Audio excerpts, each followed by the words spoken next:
I have the nicest camera. You're probably gonna each want to get you one of these. Okay. Just saying. It takes 10 years and 10 pounds off. That wouldn't make a dent in my problem. You don't have the ability to do a show where all of our faces are blurred out and we have disguised voices. Right. Do you? That'd be pretty funny to do. That would be pretty funny. Show. Do that for a particular topic. That's true. We'll come in. We'll have like the confessional night or something. All right, Nathan. I told you no names. It's still the three of us, but our voices are disguised and our faces are blurred out, and we're telling all of our terrible stories. And what do you think, Kyle? Just getting it all off our chest. Kyle, you no. Kyle who? Kyle who? I don't know. I don't know what you're talking about. I've never met a Kyle. We'll give Dad like a Mickey Mouse voice. I've always liked Elmer Fudd. Yeah, Elmer Fudd's a good one. Never done him. I can't do Elmer Fudd, but I would like to. So what are we going to talk about tonight? I don't know. That's a good question. Shouldn't we have talked about that before we started? Probably. Did you tell him what you brought? Well, we're not on Facebook yet. Yeah. Well, I brought. What did you think about my idea about you doing a song? I'm ready. Oh my gosh, I didn't have. Did I you didn't, find a song? Did you do your homework? Gosh, I No. understand. I Sweet Home understand. Alabama. No, you were supposed to listen I to some know. of his I'm not songs. good at it. Oh, one of my friends was when we were listening wants to know if you're a Grateful Dead fan. Sure. If what? If he's a Grateful Dead fan. We were listening to his songs, and one of the guys was like, "Man, I think I want to talk to this guy. I like his music. Is he a Grateful Dead fan?" I said, "I don't know if he is or not." He goes, "Man, where's he playing?" I was like, "Look, I've only done this one time. I don't know." Are you playing again anytime soon? No, I just perform from here these days for the most part. Every now and again, I'm doing a thing where there's a series the local group is doing where they have a musical act play a song or two before a movie at the Visualite. Oh, I've heard about And that. I'm playing a song or two before the Leonard Cohen documentary called Hallelujah. Oh, when's that going to be? December 6th, I think. I wanted to go to the I gotta Brilliant, but I didn't confirm make that. it down there. I've been to one, and apparently I really missed something for the David Bowie one. Yeah. Apparently that was really good. Who did it?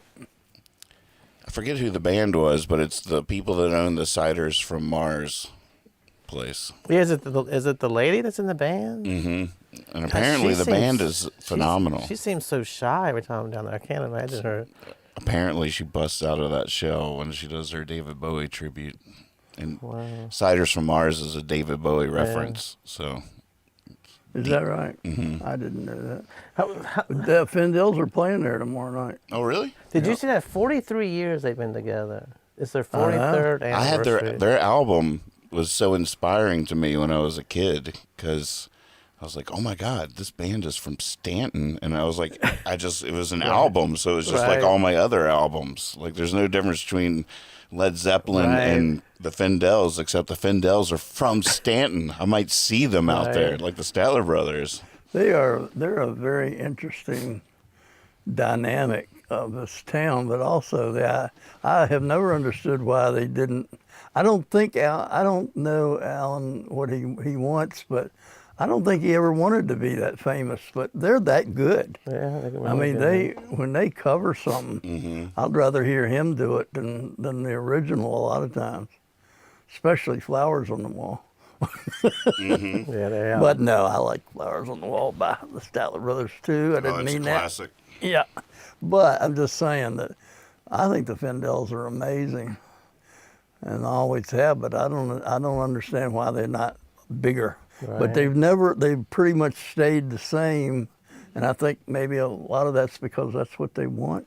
I don't think they really want to travel, or they're all old and got jobs and everything. Early on, they all had jobs. So they weren't a traveling band ever, really. You had to come to them. Yeah. That's pretty cool. 43 years, is that what you said? Yeah, it's their 43rd anniversary. Yeah, this is tomorrow their. night. Is that what they're celebrating tomorrow night? Yep. Yeah. Wonder if there's a day of the year I know if they have it down to the year, I wonder if they have it down to the day. I think they said something about the first practice or First something. practice, I'm not right. sure. I wouldn't remember that for any of my other bands. Yeah. I'd struggle with the year. I remember the first time I saw them, I was 16, 'cause they played like a high school graduation party or something. Like the school had sponsored like a party, and it was at the old McCormick's. Uh-huh. Oh, in McCormick's. And the Findels played, and there's a bunch of high school students. Oh my walking God. around. That's weird. I was like, oh my God. It's like those guys, like if they've been doing it for 43 years, they must have been like in their 20s, back then. Mm-hmm. Yeah. It's amazing. I remember Alan he took the tokens at were you old enough to go to Video Syncrasy? Video. Oh, yeah. syncrasy. Yeah, remember McCormick's was down there in the basement. Yeah. Oh, I became fast friends with that guy. Yeah, Alan was like the guy that gave him your money and he gave you change and stuff. They had Faces of Death. Oh, wow. Talking about in the basement of McCormick. Yeah. Joe McHugh owned that. And there was he an did? arcade. Yeah. That's what I'm thinking. Yeah. And right next to the arcade was the video store. Right. And that was like my first experience with like an independently owned video store Right. where there were movies you'd never heard of before, Right, yeah. based on their taste.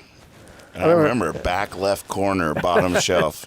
That you're ruffling your microphone there, just so you know. Is it ruffled? No, just when you're doing that, it's really loud. But I remember like years, probably like in the late 1990s, my brother was talking about going to Video Secrecy. I was like, what's Video Secrecy? He's like, you don't remember that thing? I was like, it was Video Syncrasy. He goes, I always call it Video Secrecy. I was like, his secret game room down there. Do you remember Faces of Death? Oh, yeah. Getting attacked by bears and all that deer standing up. It was like the first, that first internet or something. It was these videos that were just like people dying and stuff. From Faces of strange Death. ways. Yeah, and like weird, like where they eat the live brain of a monkey Oh my in God. some countries or whatever. They have a Video. table, and the hole in the middle of the monkey's head is out. And they beat it over the head till it dies. And Yeah, the fresher the better. It's horrific. How disgusting. But when you're like 15, you're like, oh my man, God. we love that stuff. Oh, you're not supposed to be seeing any of this. It would be There's like a guy getting hit by a car. It was like the early internet. it'd be like people like getting out of their car to take a picture of a deer, and the deer would stand up on its back feet and just come at it, like hit him over the head or something. Well, what was it? It was a video. Videos. Yeah, Faces Videos. of You Death. had to go to like independent video stores to get them. And you buy them and take them home Well, you and just watch them rent, over and over. rent again. them. Oh my God. Mm-hmm. What a sick world. Yeah, that's when it all started. And that, Yeah, it and that- sounds like it. The very That beginning. was the beginning. and that's what you were teaching all those sick 15, 16 years old. the night before class, they were watching Faces of Yeah. Death. That's I right. was having The next very day little- they were dissecting stuff in biology class.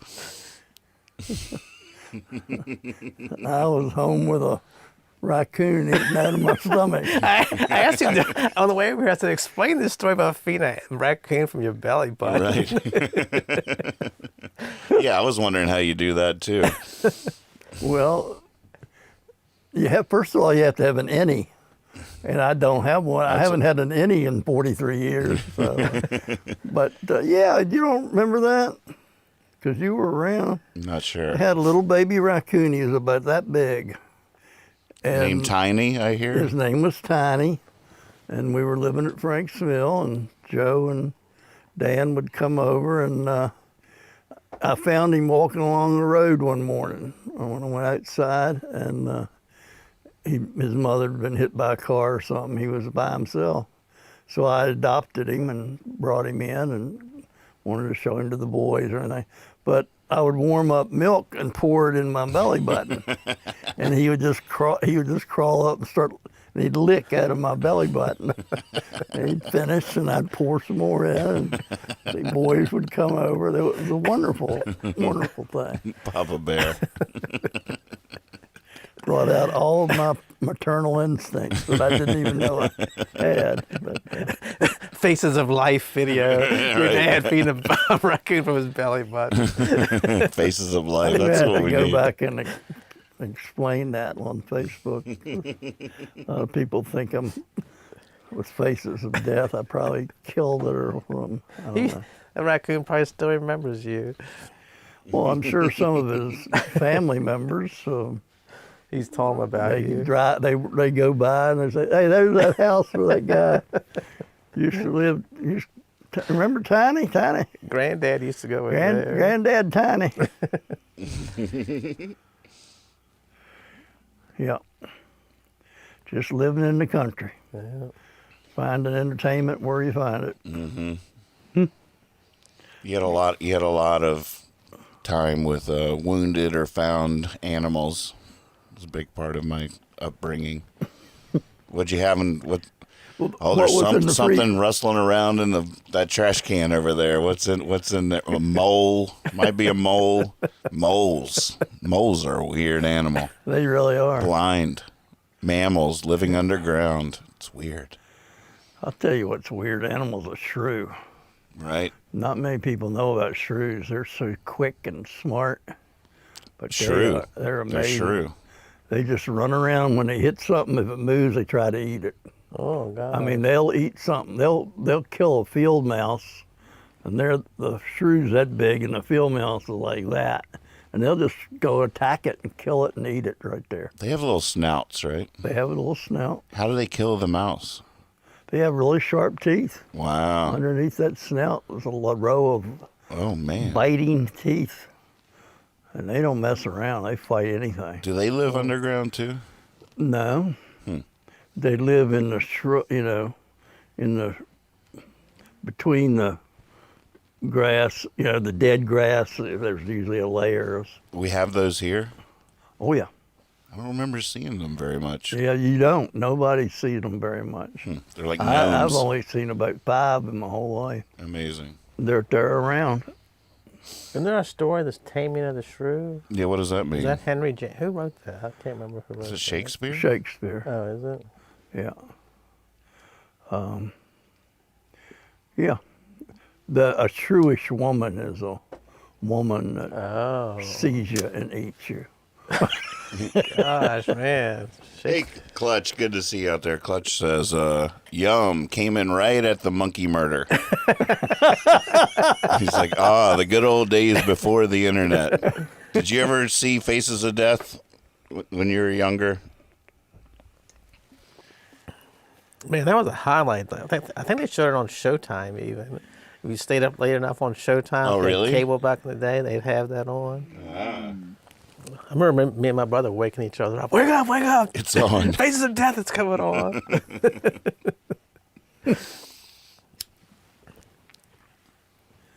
I don't think I've ever seen a shrew either. Does it look like a rat or? They're very Should small. we look it up?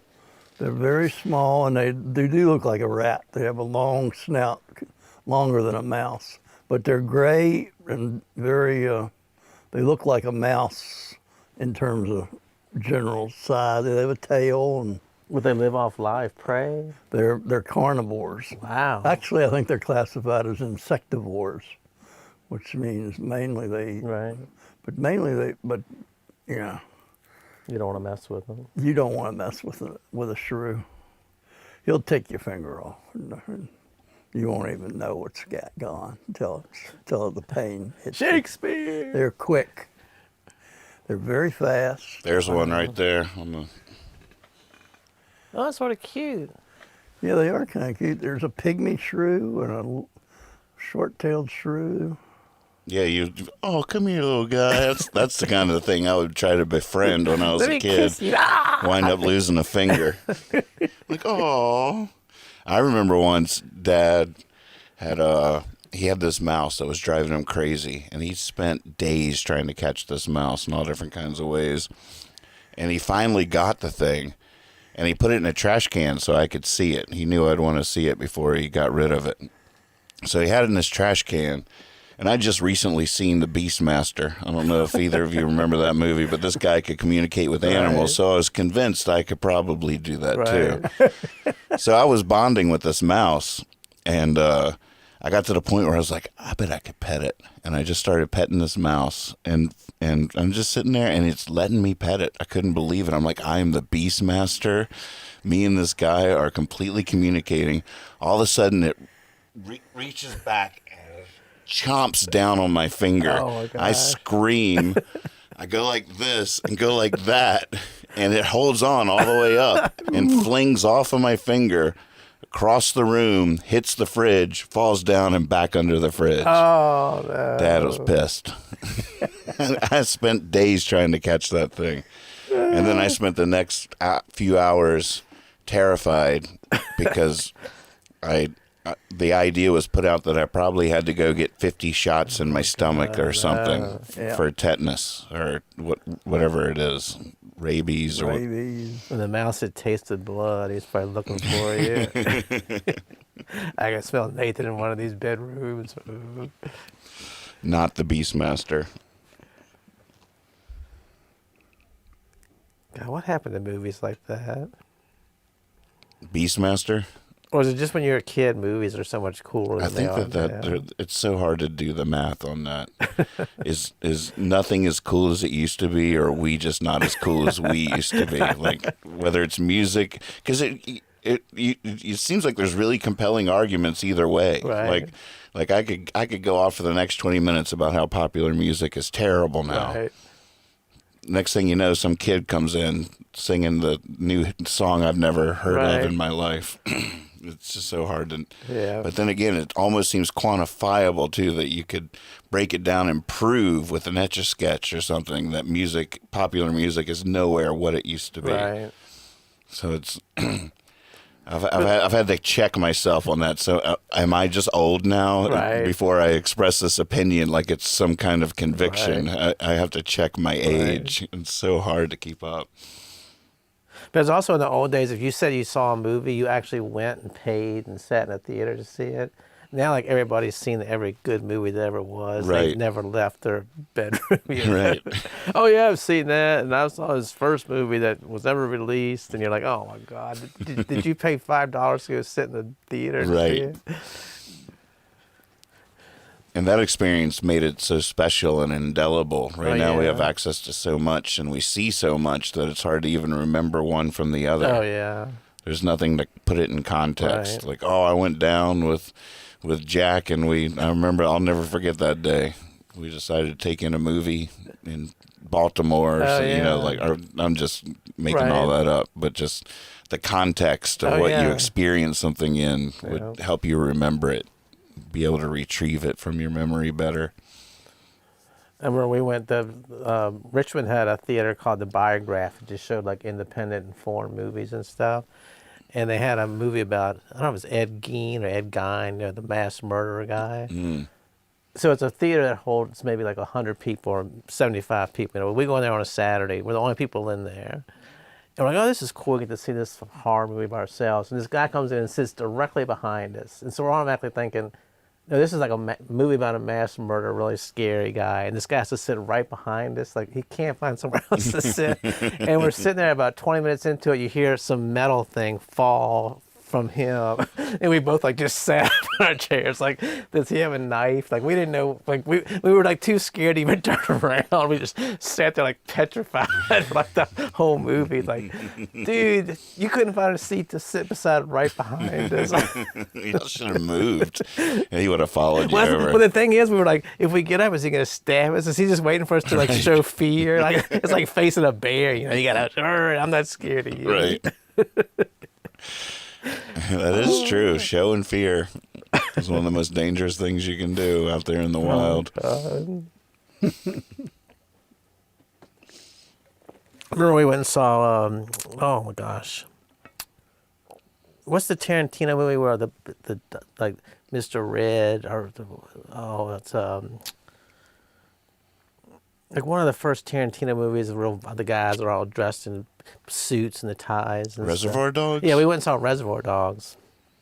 We were, just violent as can be, just we're walking out and this older guy by himself walks out and he was talking to us. Said, "What'd you think?" We're like, "Oh man, that was crazy." He said, "That wasn't really nothing." Like, what? We just saw people beaten to death and, they didn't even care. They were hurting people. That was nothing. No, that was nothing. Compared to what? That's what I was thinking. I hope you're not going home to a family. I hope you're going home by yourself. So if we're gonna go live to Facebook, we should do it, or not. The other option is to not go live to Facebook, but then play the recording live to Facebook. We could all watch Is that. there an option where you would edit it first and then put it on? And Facebook? we could edit it first, and then absolutely. I think there's going to be a lot of blank downtime. I think it might need to be edited. Okay. Once we come up with a name for the show, I can have opening graphics and stuff too. A little 10-second intro or whatever, like a real show.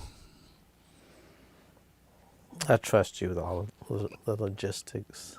How about votes on the Jabber Jawn? I don't think it covers anything that we do or it has anything to do with us, so I think that's fine. That'd be good. I'm good with that.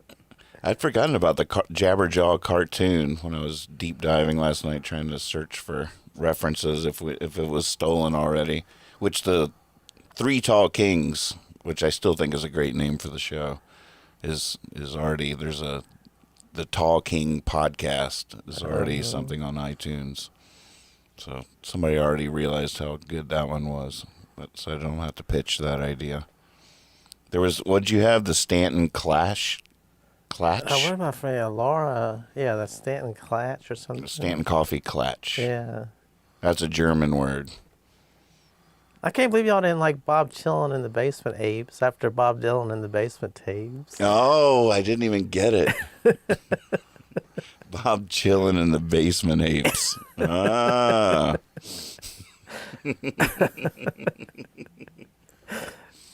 Yeah, I didn't get that one. I'm not always that quick. Well, we did around with the two and playing on that. And Well, Lex and I have already done that, though. That's the yeah, problem. that was what you were saying. But I feel like anybody in my universe would be like, oh, the whole other's playing. There's, Well, I was thinking of two and toothless. Right. But I just thought I'd throw that out. Maybe not serious. How did you lose your teeth? Well, a doctor took a. But was it a football? Was it a sports injury or anything? Well, when I was about 11, I got hit right here, and killed 3, and there's 3 right in the front. Wow. The rest of them, I just Followed suit. I have bad teeth, and or weak teeth. I have weak teeth, and I was very undisciplined about brushing too. I didn't find pleasure in brushing my teeth, so there was a period in my life when I didn't do things that weren't pleasurable. So, still not quite out of that phase, but I'm all right. The one thing he found pleasurable was feeding a raccoon from his belly button. Well, yes, I haven't brushed my teeth in years, but oh my God. I definitely enjoyed that. Clean his belly button around. You pretty much do things, and if you enjoy them, you keep doing them. Oh, yeah. I do have an addictive personality, but I have ADHD, so that's the only thing that's kept me from being addicted to one thing. I get pulled over to something else. Okay. At one time, I had 7 things I was addicted to. Only 3 of them were women. What were the other 4? Oh, I knew somebody was going to say that. I don't really have. Well, gambling and alcohol were the two main ones. And there were places where that would go, like watching a ball game, but that was related to being drunk and betting on the ball game. So who Now, in the old days, how did you bet? Was there like a bookie or a guy in town or something? I bet with a bookie. I did it all. I was a bookie for a while. Oh, wow. Couldn't handle the moral ground. So people had to come up to you like at the bar or something, and they... No, I had a Londoners? number of people that would call me. Okay. Being a bookie is not gambling. Right. Being a bookie is making money. Right. And so I didn't like that. The truth is, I didn't like being somebody's addiction. I felt guilty, Right. and legitimately so. Did you ever have to break any knuckles or anything? That's what I was wondering. No, I ended up getting stiff though. I ended up people not paying me. Oh yeah. Oh yeah. They can just get too And you far didn't over. send a big friend. You didn't. Did you have a bully, a strong friend that you would No, I send to didn't collect? go there. That's why I quit, because I Right. couldn't do that kind of stuff. But I just And once people talk about smelling blood, once people realize that you weren't going to make them pay, that was probably the end of that. well, it just was a question of how much. In other words, they'd get in over their head. Mm-hmm. They would pay a little bit, and try to work it all. I mean, I wasn't trying to make that much money. I wasn't a big time bookie. No. Were you the end of the line, or were you like filtering up to Atlantic City? Or Yeah, that's a something? good question. I did have other people. I did have my bookies Right. that they were dealing with hundreds of dollar bettors, and I was betting. I was Man, you dealing really- with $10 or $20 or $50 bettors. Wow. Did you ever So- have to not take a bet from somebody, either because you thought they were making too big of a bet, or you couldn't cover it, or you thought that was Well, I would. I mean, we had a working agreement about how much you could bet. Gotcha. There was a limit for each person, gotcha? and they would usually make that limit. They wanted to have a limit, Mm-hmm. but I wasn't trying to be a big time bookie. I was just trying to make enough money to pay for my gambling. Right. Now, was it only sports? Like, was there elections and all that? All type- I did was sports. Okay. It's like the college pot dealer that's just trying to get make enough to have free pot. Exactly. Right. Exactly. That's exactly what I was doing. All these things are now legal, Yeah. Yeah. which takes some of the romance out of it. Well, I don't know. It's totally different, but it is remarkable to be able to not have that little guilt thing going behind you when you're driving down the road with a joint. I don't do that Right. because I don't smoke, It's huge. but it is a big deal. There's probably a lot less people now saying pot makes me paranoid. It's a really interesting discussion about, that's what it does do is still make you have the munchies. You still shouldn't go to the grocery store. But paranoia, yeah. But, Now, is alcohol, is that a bad combination with betting? Do people get drunk and try to make bets they wouldn't make in their straight mind? I did. I can only speak for myself. Oh, man. Those addictions can go hand in hand to take Right. you down a bad road. Wow. But no, I think a lot of people, the rush of gambling is separate than the rush of alcohol. What you do is you get the rush of the betting one way or the other. Either you win a lot and you're celebrating, or you're depressed, and then you start drinking. So No, wait a minute. So were you doing this so long ago there was like no ESPN? You had to like wait for the paper to come out the next day? And, like, oh no, we had ESPN. Okay, so it wasn't like back when you had to... He got a satellite. He Did had the a satellite win? dish. You didn't have to wait till the next day to see if the Dodgers had won Oh the big no, game. or no, nothing? we were watching them. We had cars and everything. We didn't have wagons. We had actual cars. Dad had one of the first satellite dishes, Oh, right. which maybe you got for sports. Well, I got it so I could watch television. At all. That's right. You're in the country. There wouldn't. I was in the country. But that was an amazing time. That was the Wild West. I love the early days of all this technology, the internet or any of this stuff. The Wild West vibe is so true. I remember the internet is so sterile now compared to to what it used to be. But the satellite dish was fascinating. Satellite dish, if you just play around with it, the knobs, and you could get a porn channel. So you're getting your porn for free. There was no set list either. I mean, there might have been a few set channels you knew, but a lot of it was just like a shortwave radio. You're just moving it through the sky. And like, oh, something's coming in. Right. You just move it a little bit, like, whoa. And you were getting like raw feeds. I mean, it was like some of the sports stuff he would watch was a raw feed. So when they went to commercial on network, we were still with the commentators in the stadium. It was the raw feed that was being sent to the network. Wow. Where they would add the commercials. But you wouldn't believe, because they didn't think they were on the air anymore. Right. No, they so weren't. They would say anything they were thinking. Right. But the most fun for a boyer, the most fun was you'd have a ball game on, and they'd go to commercial. So the cameraman, the different cameramen would start playing a game, and they would try to get as many upskirt shots as they could. And it was disgusting. And they would say, oh, there's this girl over here. You know, they were just being chauvinist pigs right there on television. I mean, you couldn't. Satellite. They would be taken off the air now. They would lose their job and everything. But back then, nobody knew except me. Mm-hmm. Except you.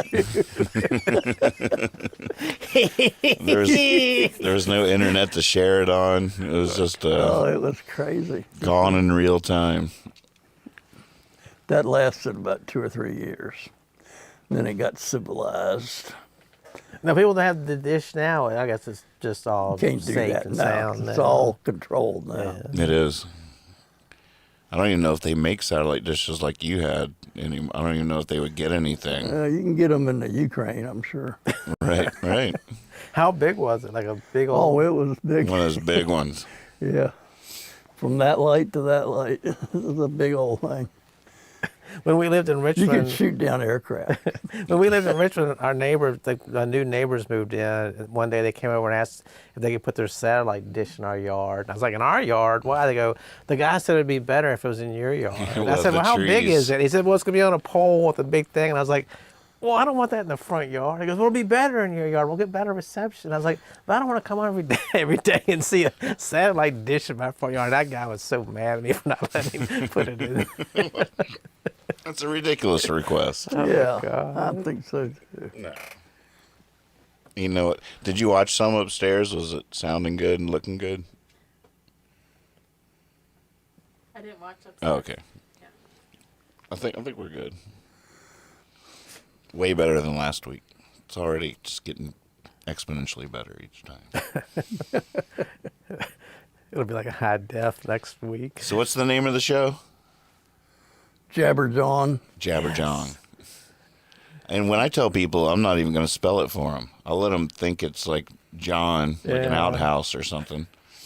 And This then Jawn, we're all sitting on a toilet sitting here. it's not a bad cover. We're all on like a pot. Three outhouses next to each other. Three-holer. And then when they tune in, they'll be like, "Oh, it's Jawn. What is that? What does that mean? With an apostrophe or not? Implied apostrophe? I don't know where you're getting the Jawn, so I can't comment. I Googled it last night, and after I read it, I still couldn't figure out what it was. It's like, it was something like so insignificant, or it just pops up, you really don't know what it is, so you're just like, What did it say? It was something that like you really don't have a name for, it's so insignificant, like you're not going to bother trying to figure it out what it is. Chiefly in eastern Pennsylvania, used to refer to a thing, place, person, or event that one need not or cannot give a specific name to. Yeah. Oh, that's perfect. It's sort of perfect. Yeah. And jawing is a sort of colloquial thing for running off at the mouth. True. So it's clever. there's some depth there, Yep. and it's fun to say. Jabberjawn. The Jabberjawn, or should it the Jabberjawn, or just Jabberjawn? Just Jabberjawn. What do you think? 3 Jabberjawn. 3 Jabberjawns.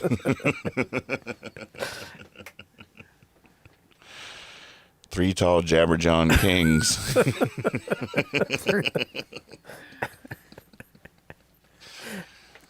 3 tall kings. I was ready to embrace that. I mean, I went out and bought some Old Spice and everything. I was like, let's just do this. Someone tunes into 3 tall kings, and the 3 of us are sitting here all slumped in our seats with our bellies. And like, oh, you're watching 3 tall kings here on YouTube. Let's figure this world out. Wasn't that like wasn't that like a Iraqi war movie with Marky Mark and stuff? The 3 Kings. Like in Syria. No, not Syria. Yeah, where was it? Somewhere. Iraq, maybe? Something about black market? Yeah, they found something. Yeah, they were trying to sell it. Then people were out to get them. Yeah. Mm-hmm. I paid to see that. It's another movie I paid to see. Do you have cable at home now? Mm-hmm. Same as him? Is it what, Comcast or something? Xfinity. Yeah. Xfinity. Comcast. Yeah. Same thing. Yeah. I mean, they're together. We don't have, we just do the streaming Right. stuff plus antenna. Antenna is brilliant. I still can't get over how well it works. Yeah, I have friends that just get like Hulu or those stick. I don't even know what a stick is. But those Fire stick. Yeah. Yeah. I don't understand what's going on, so I just whatever they knock on the door and offer me, I take it. If I turn the TV on, will something be there? Yes, sir, it will. I'll take it. I remember when we first got internet in Richmond, or I mean cable, and the guy came by. It's like $79 a month. I'm like, oh, okay. And the bill came, it was like $153. And I was like, wait a minute. And I called, and the guy kept saying, calm down. He told me it was $79. It's $100. He's like, yes, we didn't tell you. The guy didn't tell you the taxes and the fees. And I was like, oh, so you have some guy knock on your door telling you it's $79. They don't tell you that, then you got to pay for every, law ever passed since TV was invented,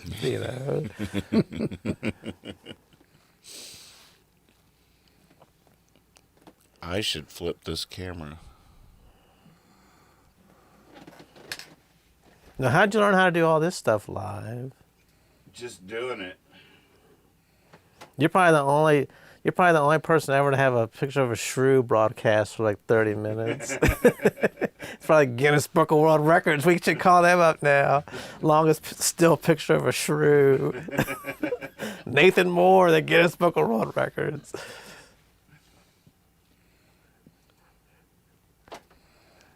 The Jabberjaw. This is gonna be better now because before when I was looking at you on the show, now it's right? Can you see it, Catherine? Not yet. You're not back yet. Look over here. Oh. For every time you be talking, I'd be looking at you like this, but on the screen I was looking the opposite way. Is that right? Yeah, it's so hard to say which am I looking at. The one on the left, it's right. And the Oh. one on the right, it's wrong. You're looking at your dad on the right and Kyle on the left. On the right. No, that's right. Okay. Right's right. It's little things. So the people It's think we're little having like some things. kind of a spat every time I talk. You turn away Right. from me. I don't even want. Whatever, Kyle. I don't even want to look at you when you talk to me. Say what you need to say. Go ahead. Are you done? Can I talk now? I just watched a documentary last night about George Martin's studio down in the Caribbean in the 70s Oh, and wow. 80s. I guess 80s. So after the Beatles broke up and everything, he went down and built this studio underneath the volcano, and Underneath the volcano. eventually the volcano erupted and everything, but they had already evacuated because of Hurricane Hugo had already decimated the studio, so they weren't there anymore when the volcano finally erupted. Fascinating documentary, but one of the apparently one of the charms was because he hired all locals to be his crew and stuff. So the driver there apparently was an interesting character that whenever he would always say, let me speak," or something like that was how the driver. Right. And I think Earth, Wind, and Fire has a track on one of their albums called "Let Me Speak" that was inspired by the driver for George Martin's studio down there. Let me speak. Oh my God. But it was a fascinating documentary. The Police, Synchronous, Every Breath You Take, that album was recorded there. Dire Straits, Money for Nothing and Your Chicks for Free. Right. You know, and that was one thing I thought was fascinating was the Police recorded Synchronicity there that had Every Breath. It was the biggest album they ever made, Every Breath You Take and stuff. And then when they got done, Sting decided to hang out and just take a vacation in the Caribbean there. Then the next record coming in was Dire Straits, Brothers in Arms, and they had this song they were going to record called Money for Nothing and Your Chicks for Free, but Sting was still there. So now the famous track is Sting going, I want my that's him? MTV. I never knew that was Sting. him. Yeah. Which is the other thing is fascinating. I was thinking is that the Police, while making Synchronicity down there, sort of broke up. That was their last album they ever made. And then Sting appeared on the Dire Straits album, just Sting. And his next thing was going to be a solo career. So it was all sort of prophetic and interesting. Wow. Yeah, those guys sort of, besides Sting, they didn't really do too much after that, did they? Musically. I guess not. Well, maybe stuff we don't know about. Not as solos. Yeah. Copeland. Yes, what was it, Stuart Copeland? He definitely Andy Summers. worked. Well, I'm sure. I mean, they were good musicians. I'm sure they, made a fortune doing that type of stuff. Mm-hmm. Yeah, it was a fascinating documentary. Apparently, people that would studio musicians in different places, whenever they got tracks from the studio to work in, they could tell, like in a few seconds of hearing the track, that it was recorded at George Martin's studio in the Caribbean. They could just hear it in the air. There's something about the air of the sound of the music there. Just hear that island vibe.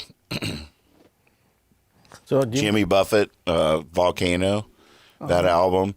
I don't know where I'm gonna go when the volcano blows. He recorded that record there under the volcano.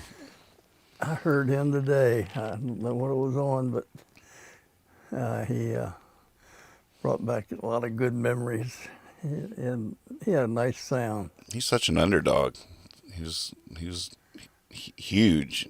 I don't think some people don't realize how famous he is, and other people don't realize how good of a writer he is. He had some great songs. He's a great songwriter. Mm-hmm.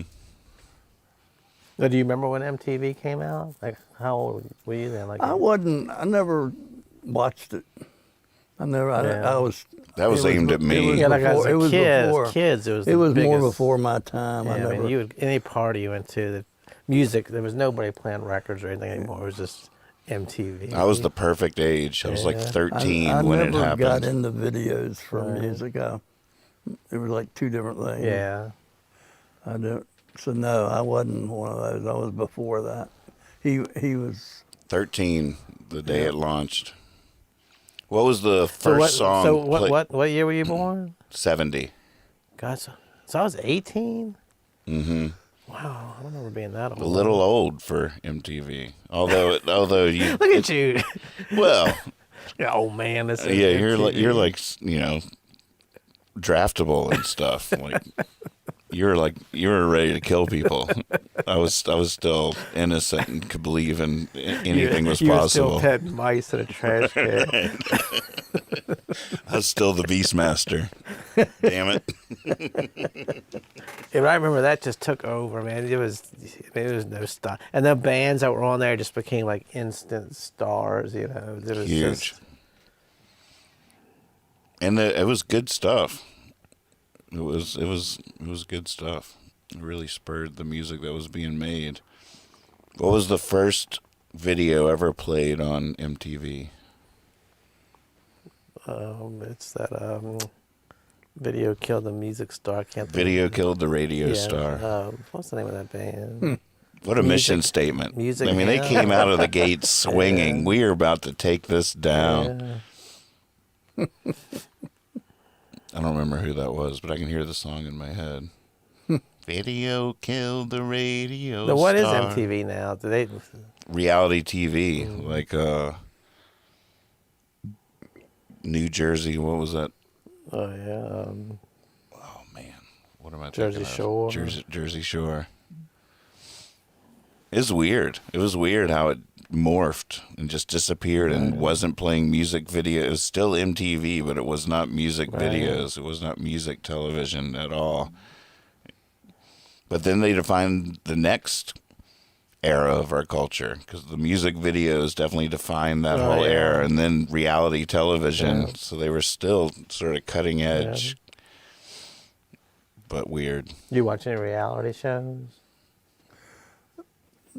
No. Not that I'm. What are those brothers, the Swamp Brothers, or whatever were those guys? yeah, you never watched any. What Yeah, was- I never watched them regularly. I've God, what were seen those them. guys called? Those Right. guys are like all millionaires now, aren't they? I can't think of what their names, what their show.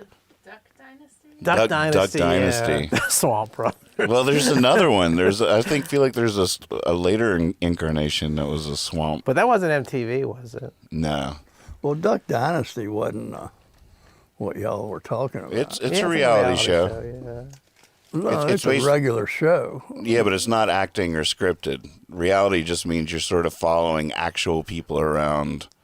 No, but when I watched Duck Dynasty, it was a plot show with actors and actresses. No. Yes, it was. No. What I watched was Are you thinking of Dynasty? Duck Dynasty. Duck Dynasty. No, it was like these guys with more like ZZ Top. I know, but well, maybe I'm thinking of something else. But I watched a show that I thought was called Duck Dynasty, and it was a regular show. It was about rednecks.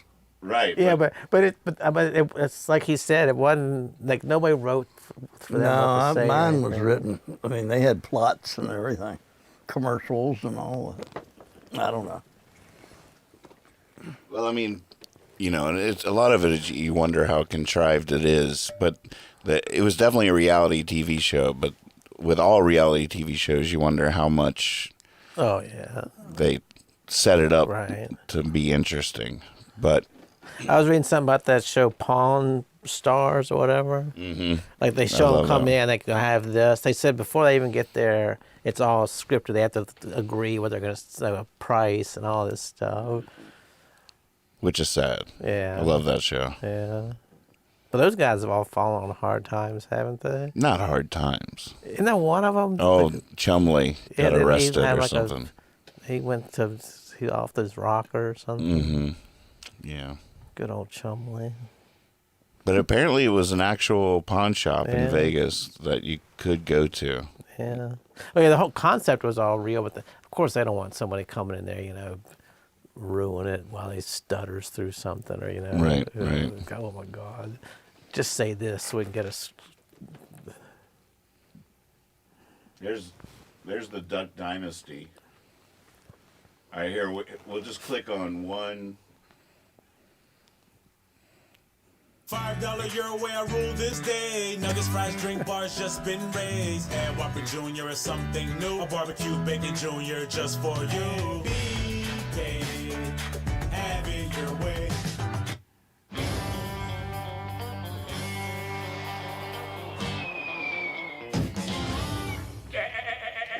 Quiet. I'm about to make my shot here. Throw it! Hey, I'm trying to concentrate here. Quiet. This is the one you watch? Oh, terrible. That's a point. brushes, okay, and a pair of sunglasses. That's McCyber. You need a grilled cheese What's their sandwich? business? Hey, They, look, like, all I need is a Stuff lamp. animals or I something? don't think I ever saw it. I Yeah, mean, they were so brushes, popular, I okay, knew what and it a pair of was. That's particularly unpleasant. Check the battery. I'm gonna solve this. Did you ever problem watch right there. Cops? You owe me for a new What? You ever watch that show Cops? Now, that was an original No. reality show. You never saw Cops? I've seen it, but I don't watch it. Oh, So is that ringing a bell? Well, those characters I recognize, but the show itself, I didn't see it. I'm still arguing that it was a show, not a reality show. That looks like a reality show, but I'm talking about they had families, and they would sit around, and there were things happening, and then they'd go to commercial. I mean, they had a plot to the show. Right. And they'd be on for a half an hour, and then it'd be going, oh, I call that a program, not reality, where they just, But you think it was scripted? yeah, I definitely think it was scripted. Maybe at some point it wasn't, and then it was. I don't know. And I never watched it that often, but it was on when I would be flipping channels, and right. sometimes I would watch it. God, it was on for so many seasons. So many T-shirts. Maybe it's and so somewhere many they fans. morphed into. All right, here's season 1, episode 5.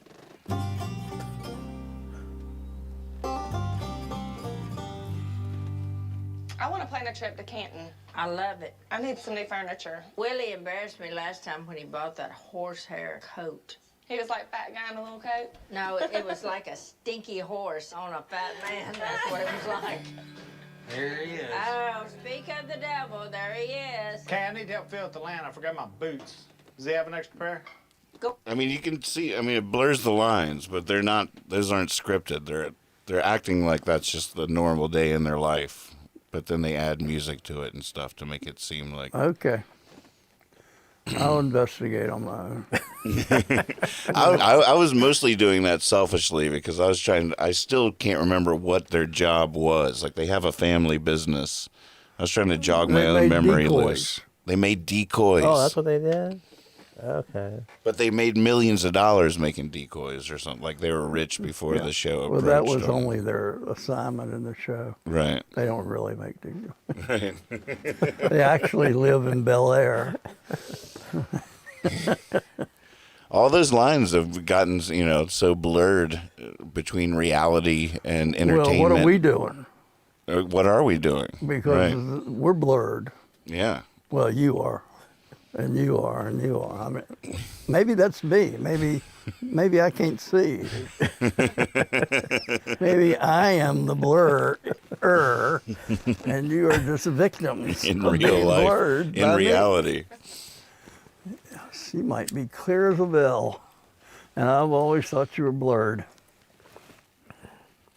It's interesting. I've thought about that before too. Like during the Civil War or something, and like, what if you were just a normal person but you had bad eyes? Or not, I don't know why I thought the Civil War, but back in the day, it's like, all right, fire at these guys. And like, without my glasses, I wouldn't even know who I was firing at. Right. I'd be like, oh, Captain, what guys? There's 500 guys over there. I'm gonna have to walk up closer. No, you idiot, stay back here. Like, no, I gotta get close enough to see what you're talking about. Like, take a shot. How did people even? If you had bad eyes, how did you even know you had bad eyes? Well, they wouldn't let you go kill people if you had bad eyes. But how did anybody even know you had bad eyes? Like back in like the You in the might not 1500s or know. something. You might not know. No, you could go through your whole life and Yeah. not know that you had bad eyes. So you thought you were like ignorant, like you do not see that? You- No, I you don't. could go- That's how it would happen, right? Yeah. Like, your dad would be like, check out that cardinal up there in Right. the tree. And you'd be like, what cardinal up there in the tree? It's the What tree? There are people like that with stupidity. Well, that's what I'm thinking. You can be stupid your whole life. and Right. Nobody even tells you, and you just didn't know. You thought you may win a Nobel Prize, and damn, I didn't get it this year. So do you have any idea when glasses were invented? Is that when were glasses invented? The 1700s? Older than that? Well, before me. Like Ben Franklin had glasses, didn't he? So that was, Oh yeah, he made bispectacles, bifocals. Right. Glasses were invented in the 13th century. Oh my gosh, So 1200s. 1200s. Yeah, so The first wearable glasses known to history appeared in Italy during the 13th century. Primitive glass blown lenses were set into wooden or leather frames. But how do they know? Like we can sort of judge you on 20/20 vision. How do they know what the average, what the normal? Or you just said I can't It see. probably wasn't very precise. Yeah. It's too little magnifying glasses or whatever. and I bet there were some races or some groups of people that had better eyes than Right. others. I was thinking about being a bat because I'm losing my eyesight. So you've been... You know, bats from the day one, they just can't see worth a damn, and Well, they're very happy Nubius. with what they've got. At least all the bats I've talked to. But you know, bats have no respect for shrews. If you talk to them, they won't even. And they're both mammals. Right. Yes. Well, I'm scared to death. I don't like bats. So I'm going to say something that only one other person knows about me. I found a thing going on here. I found a dead bat in my aquarium the other day. You what? Yeah, it's out there. The whole world knows. Yeah, he's been in there a long time. oh my God. See, I have this big tank, and I want to get rid of it, but there's a fish in there that won't die. I literally went for a year and a half and never fed it. It got dark in there. There was nothing there, and then all of a sudden, I realized one day I started to clean it out, and there's a fish in there. So I couldn't clean it out. And that was a year and a How half was it ago. living? How was it living? You gotta ask it. I think it's a demon. But he lives there, and my housekeeper feeds him, and they become very close. Oh wow. She'll check on to make sure he's alive before she does me. I could be up there dead, and she'd be looking for her fish. But as soon as she finds her fish, she'll go to work. But And you found a bat in there? and then one day there was a weird thing in there. It was a bat. It was a dead bat. That was recent? Within the last few months. Yeah. Oh, man. God. Yeah. I had some technical difficulties I had to fix. I'm back now. But I missed my comedic timing on you practicing echolocation around the house. Just imagine you walking around the house trying it out. I'm losing my vision. So, whatever noise you have to make to echolocate where the fridge is. Yeah, I don't make a very high-pitched noise either. I might have to get to another animal. But I respect the bat. Oh God, I'm so Way of petrified of handling them. You're petrified of them? I remember when I lived in Richmond, I came home one day and all the dogs were looking at the top of the bookshelf. And I was like, what's so interesting at the top of the bookshelf? And I went to look and a bat flew off there. And I was just like, nah! I screamed and ran outside. And my wife didn't get home for like 2 hours after I did. She's like, what are you sitting? It was like wintertime. I didn't have a coat or anything. I just ran out of the house. She goes, what are you sitting on the porch for? I was like, there's a bat in there. I had the door open too. She's like, what do you mean there's a bat in there? I was like, the bat was in the house. I'm not going back in there. She's like, come on, we'll get it out. We couldn't find it. Like months later, we had like a vase with like a you know how vases are like the big at the bottom. So you were living for months with a bat in the Well, we house? didn't know where it was. I didn't know if it had flown out or what. But like months later, she found that it had gotten in that vase, I guess, to hide, and got in there and couldn't get out. Oh, man. So she picked up a vase and she's like, oh, something in there. She's like, oh, it's that bat. I was like, oh, it's horrible. God. I was like, oh my. Well, evidently the bat that I'm referring to got into the aquarium and started bouncing around and probably knocked itself out and then fell and drowned. But he was a dead bat.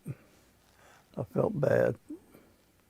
But J-Dod says, my sister-in-law is blind and she snaps her fingers to echolocate. there you go. Oh, wow. I could see how that would work. Yeah, I can see that. If you're coming up on a wall, or it's just a different sound. Oh, that's cool. Yeah, you get very sensitive. Unfortunately, I can't hear either. you're so out of luck. Yeah. Well, we're running out anyway. It's During the lockdown, Kethra at one point had to quarantine because she had exposure to COVID. And so she was upstairs and I was downstairs and we were isolated, and a bat got in upstairs. And I've never felt so helpless as a husband because we couldn't break the quarantine. But I was streaming at the time too. But you were sending videos. I remember being live on the air and she's like sending me videos of this bat like flying around, and up there the ceilings, it's like the shape of the roof. So it's like a converted attic. So there's no like even corners for it to fly around. They're all sort of directed. Are you scared or bothered by bats, or they don't? Oh yeah. Yeah. Did you end up having to catch it and throw it out, or we're talking to Kethra off camera here, but all of these sheets, because it kind of hung on this low level of by the door jamb, which is pretty low, but I hung up all these sheets and then directing it to an open window. Oh. she funneled it Gosh, with the sheets. strategist over there. very good. I know. Either that or it's still up there in a vase somewhere. I'm not exactly sure. Check the aquarium. Check the aquarium. Oh. Well, remember the bat story? I have a famous bat story. I mean, for years, I don't know when that was when I was teaching, but for several years, there would always be the first day of school when a new kids would come in. Right. There'd always be one kid to say, "Tell us the bat story." That'd be the first thing they'd say when they meet me. So. They probably had an older sibling. Oh yeah, it gets around. Yeah. Oh, you got Mr. Moore? Have him tell the bat story. It's so funny. But I didn't do that I would tell them maybe later. Right. Oh, wow. They have to earn it. And they had to earn it, and I had to be in the right mood. Right. But it's a good story. Wow. You feel like telling the bat story? I can tell it sometime. I don't know about right now. Gotta make them wait. Come back next week. Maybe you'll hear the bat story. I could almost do it right now, but it would take a little while. We'll do the bat. You want to do it now? You need costumes or anything? No, but that would work. Do you have a bat? Oh, you would make a great. You would make a great bat. Yeah. Nah, I don't think it is. Yeah, we should say. Somebody has to write down. We need to hear the bat story later. We gotta remember Yeah, that. we'll get requests Yeah. from people. If we get enough requests, I'll do it. 500 likes. you Yeah, get to hear the bat exactly. story. Once we have 30 viewers, Yeah, and we'll tell the bat story. yeah. Campaign. Like, from what year is it from? Is it going back? It's a story that about me meeting my wife. Wow. And it's got romance, humor, bats, fear. dark comedy, just like the book you were just It's not reading. dark. It's not dark at all. It's very light, but It's dark for you though, I with know, your bat gosh. phobia. Yep. There's the I can't think of what the museum. It's a museum in Baltimore, like what's it called? Outsider art or something. Like art made by people that aren't really artists. You know, a lot of people that were in mental hospitals yeah. and stuff. They pass away. They open up their suitcase and they have all this art. But one of them is a headboard for a bed. It's just carved bats. I was like, oh my gosh, somebody slept in that thing with the bats, like looking down on them all night. Ooh. Oh, that gave me the creeps. yeah. So one of the things I was talking about, if you want to bring it up, is the idea of me switching over to another medium. Would you like to help me with that a little bit? The dad is, you as you well know, is puts a lot of poems on Facebook, and a lot of his Facebook posts they've taken the place of his old journal entries that he used to always do it in journals and stuff, and then it's sort of morphed into different things, and now it's mostly happening on Facebook, but it's a little bit weird because all this precious stuff is on Facebook, and it's all in these posts, and a lot of it's good poems and good little pieces of literature. And so he's wondering whether or not he should. Are you thinking about leaving Facebook or just not?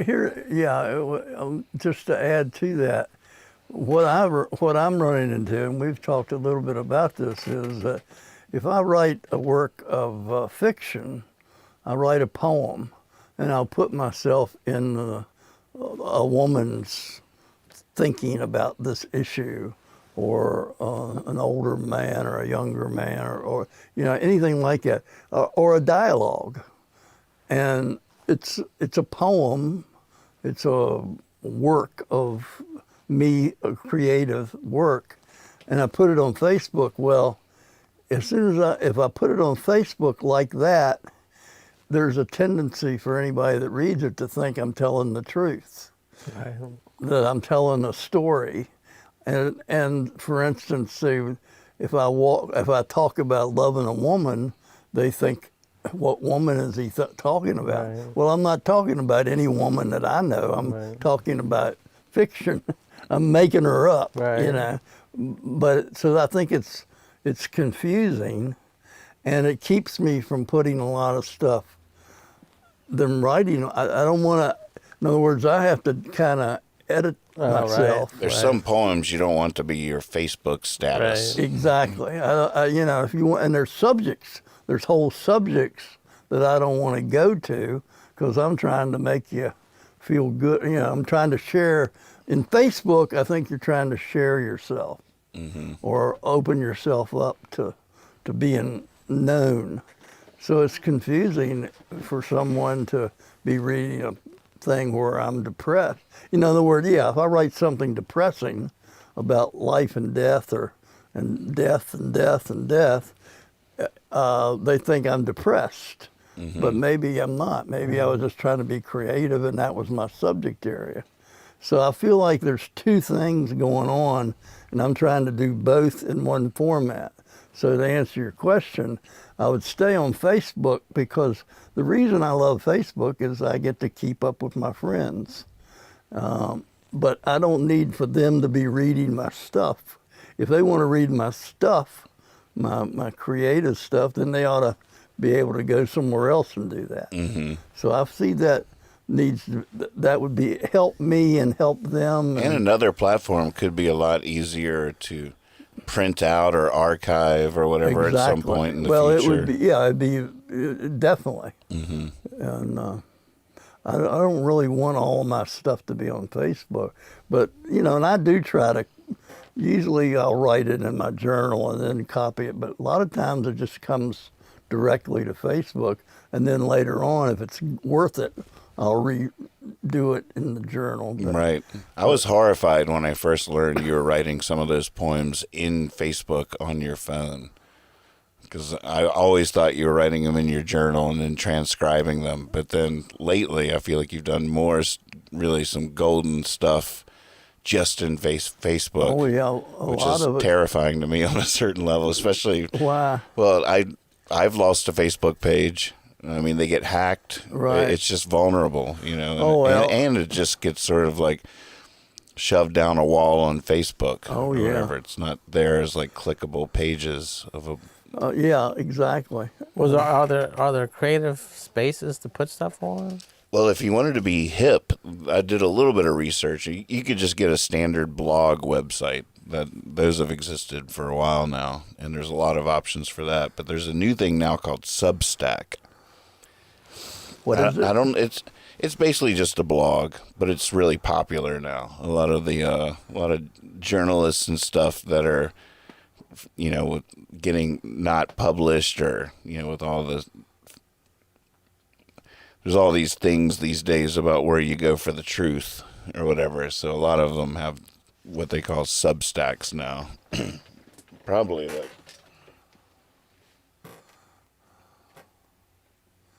What is Substack?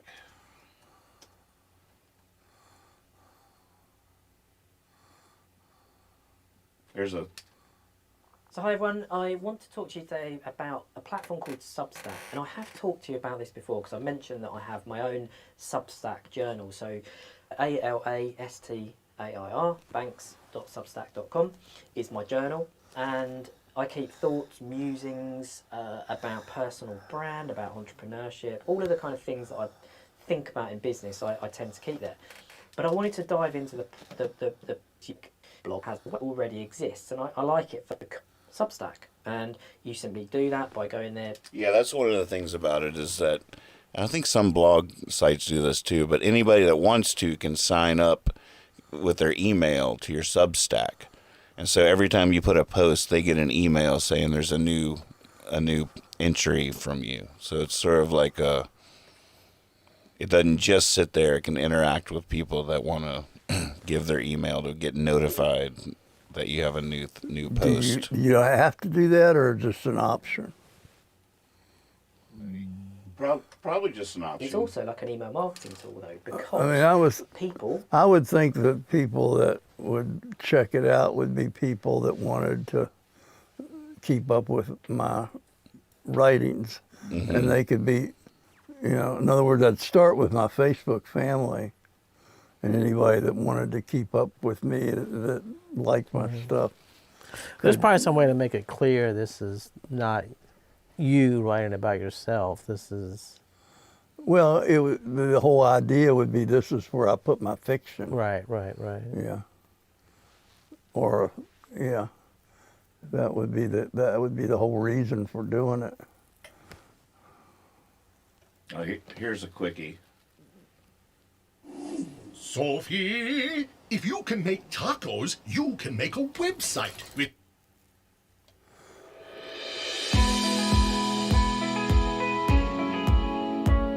Oh, it's text.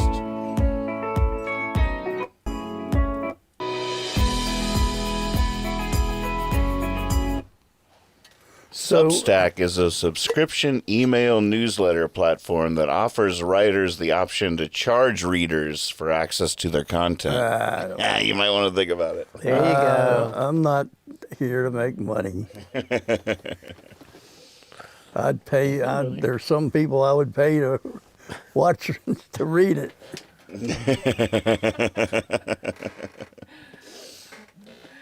It's a good idea to ask somebody that knows, like Nathan, but the thing is, there's probably so many options out there. You really have to... check it out. Substack is just like the thing that's cool about it is that it's hip now. So you can, if you're telling people, well, you should check out my Substack, the kids will be like, whoa, this dude's got a Substack. And a podcast. That's right. Gosh, there could be T-shirts that you own them pretty soon. I don't know, but I don't do email either, so I think email's old-fashioned. It'll be a picture of you, Substack and podcast, and on the back it'll say, "Ask me about the bat story."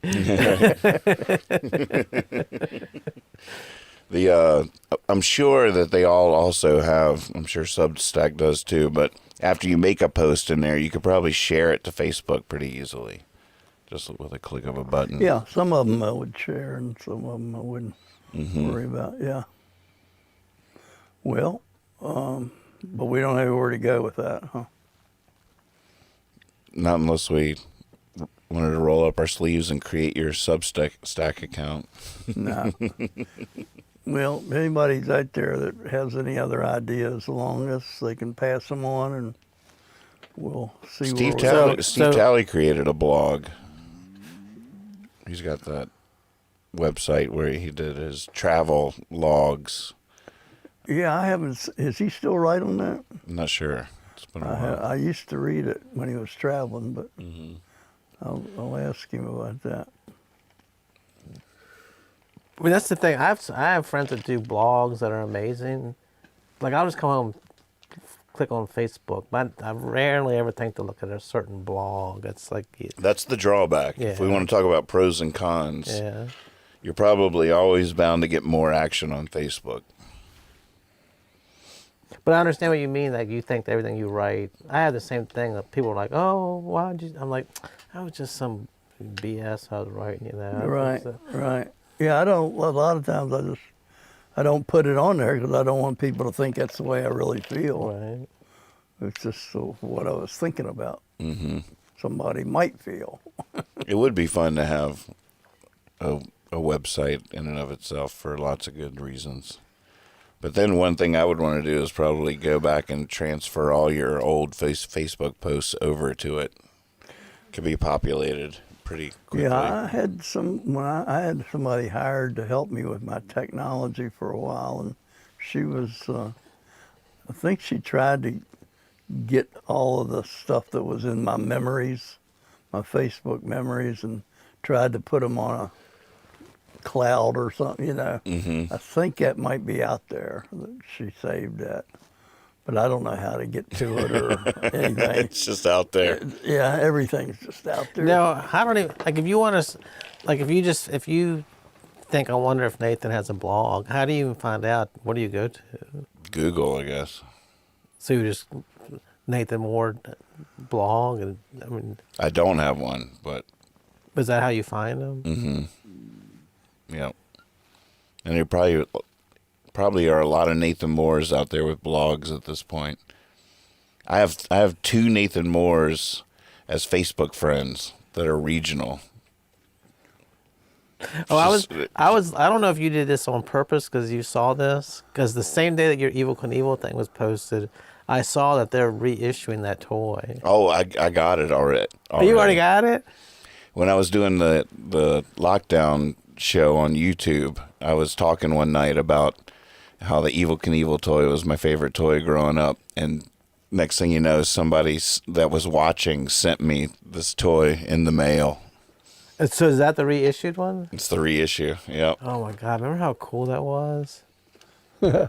Oh, with the helmet. Will you bring me the base? The helmet came off and the wind-up thing. The wind-up thing is so satisfying. It still is. When I worked at the insurance company in Richmond, we insured Evil Knievel's van. Oh, what? Like the tour van he had. Just the tour van?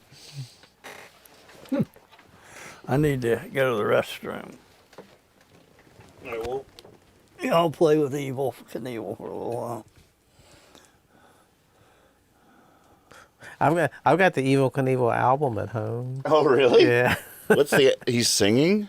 It's like they're just talking about his life and stuff. He was a badass though. I mean, he was. What was it Snake River Canyon or whatever? What was it? He tried to jump with that rocket.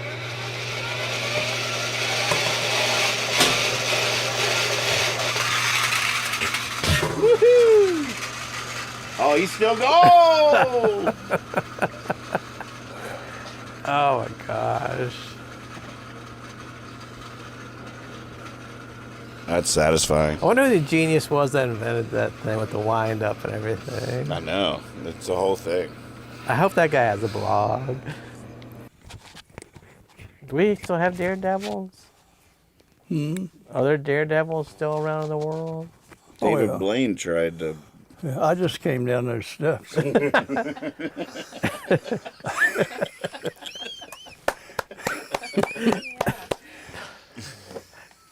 Now what was David? Now David Blaine's a magician, but is he a daredevil? He was too? a magician that blurred the lines by Yeah. starting to do like feats, like Freeze staying himself, underwater, freeze yeah. himself. He sort of blurred the line between. No, were those real, or that was? I really hate that phase of David Blaine because of all those questions. It's like I don't want to see a magician do the coffin trick or the underwater or freeze himself. But you don't hate because you don't hate the magician stuff. How in the world does he do that stuff? I love the magician stuff. Oh my God, it makes me so mad because it can't be real.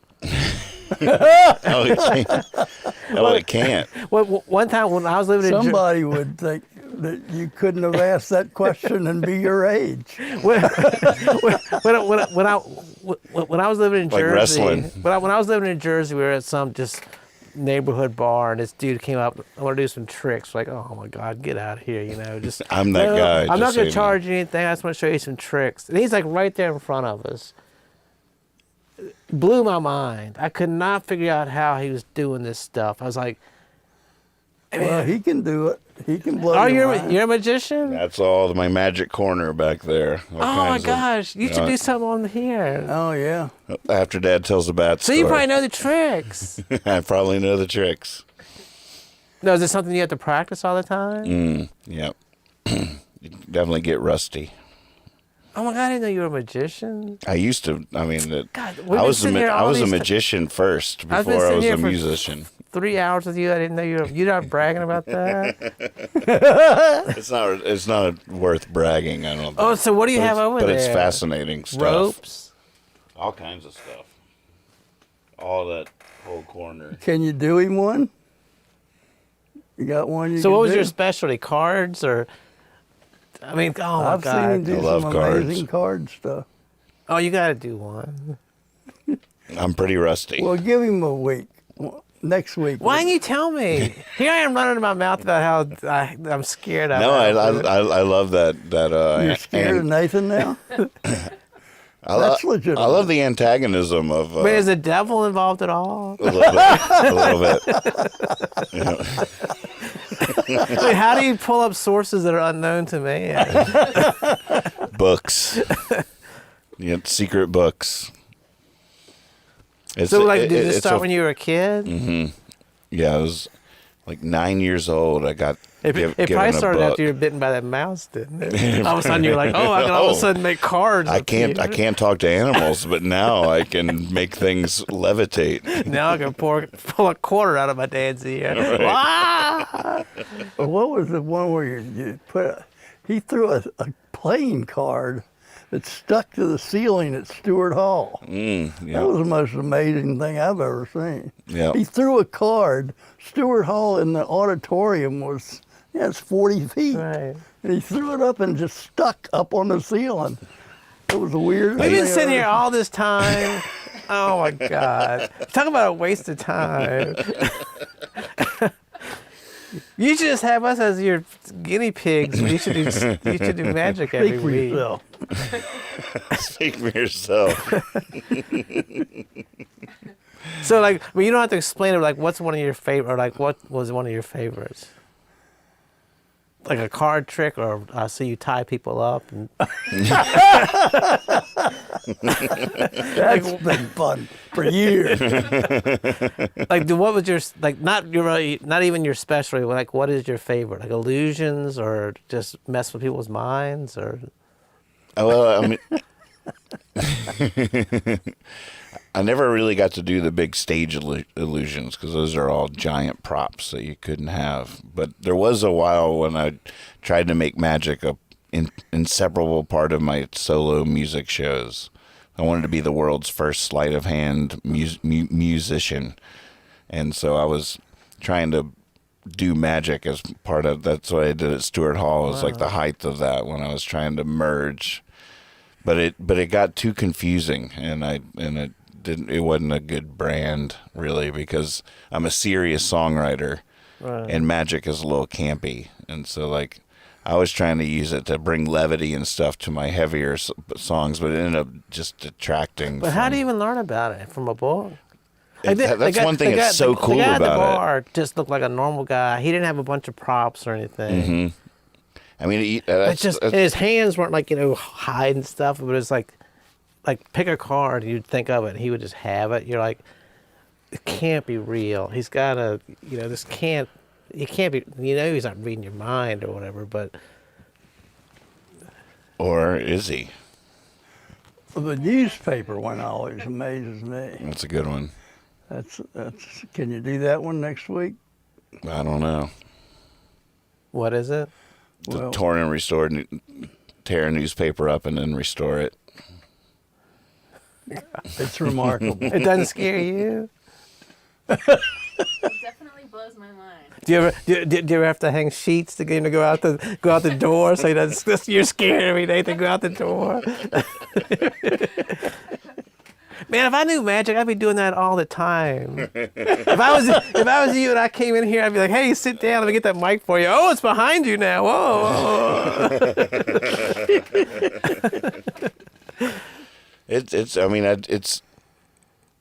It's sort of a kind of thing that like you're either doing magic at the moment or not. Like, but when I would go through phases where I would get really, because it's like a roller coaster ride. I first got into magic when I was 9, and then I was super into it for a while, and then I got out of it, and then I would get back into it, and go to another level of it, get a new book, or meet. This was before the internet, so it was all about meeting another magician. That was one thing I loved about it, the whole secrecy of it all, because most magicians, you work so hard to learn the secrets that you're not going to just share them with people. Right. And so most magicians, if you're a real magician, you're going to take that code seriously. So then you meet a magician, you're a young man, then you have to earn their trust for them to teach you the tricks and stuff. And the dynamics of that is all really cool. Whereas a musician, It's like a private club. But you It's always, like a private you always club. hear about distracting them and getting them to focus on something else. Like that dude at the bar, we were just looking right at him. He wasn't. He probably was, and we just didn't realize it. But oh yeah.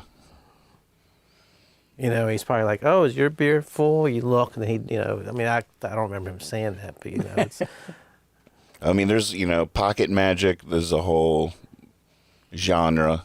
There's pocket magic. Then And there's what's pocket magic? stage illusions. Just like magicians that would just, like the guy that walked up to your table. It was just a self-contained show. okay. Everything he needed was on his body, Right. on his person. Then you got stage magic with larger props and stuff like that. And so like when you were watching our David Blaine special on TV, would you understand how he did some of that stuff? I figured out, I mean, I eventually learned pretty much all of the stuff that he did. But at first, no, I had no idea how he did half of it. Some of it I maybe knew, but he was revolutionary. When he first came on the scene, he rekindled our fascination with the craft. It had been a while since the culture had a significant magician as part of our thing, Houdini. People knew, right? We had Blackstone. Who was it in the 70s? The guy with the mustache. Oh yeah, Henning. Yeah. Doug Henning. Yeah, there was always somebody, but then there was this lull when there was no magic anymore. No. David Copperfield had all this 70s specials and 80s and stuff, and it was always. So when you first started, did you just get into it because you just liked it, or you saw somebody on TV or something, like on Carson or something? I got a book for Christmas when I was 9, and it turned out to be a really amazing magic book. I'm not sure who gave it to me or how they knew, or it was probably just they got lucky, Right. but they gave me a really good magic book. And I remember I learned a trick. It was I had mom and grandmom were in the kitchen. Mom took a $1 bill out. I was like, all right, read me the serial number. We wrote down the serial number. Then I took it, put it in an envelope, burned it, set off the smoke detector. Beep, beep. And then once all that chaos settled down, the thing was burned up. Then I grabbed a lemon, cut the lemon. Inside the lemon was a rolled up $1 bill. Opened the $1 bill, and it matched the serial number. No way. And both of them. You were 9 years old? I was like 9 or 10 years old. Both of them were completely blown away. And they were so mystified. To be like a 9 or 10-year-old kid and blow adults' minds, I was hooked immediately. I was just like, oh my gosh, what is this feeling? Because they were just like, how did you do that?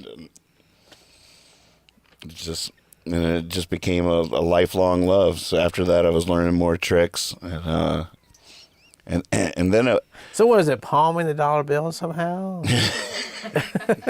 you're the worst. What is it? I mean, I'm trying to think of a logical way you could do it. No, listen, shut up. You can't ask that. Well, I'm trying to think of how it could be. I mean, You can't do that. Even if you gotta leave it go. Even if it is, it's amazing. A lot of You are times, so naive.